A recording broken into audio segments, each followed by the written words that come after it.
বিয়ের প্রলোভন দিয়ে এক যুবতীকে পালিয়ে নিয়ে গিয়ে ধর্ষণ করে খুনের অভিযোগ উঠল কাটিগড়ার তিনটিকরি গ্রামের সয়ফুল উদ্দিন নামের এক যুবকের বিরুদ্ধে।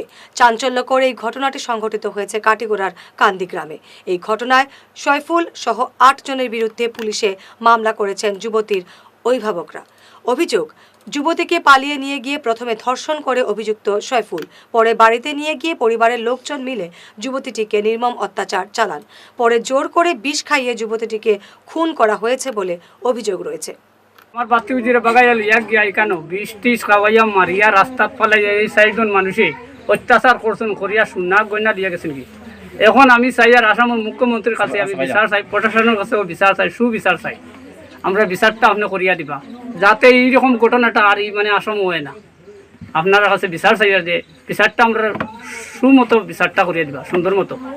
এই ৪ জনের নাম সুগ্রিয়া মরার আগে মানে ৪ জনের নাম লেখিয়া মারা তো মানে কাগজটা দিয়া গেছে বলে ওট করতে বাস্তব না মরিয়া দেই মুখিয়া তারা আমার বিষ খাওয়াইছে ওখানে লেখিয়া দিয়া গেছে ৪ জনের নাম দিয়া।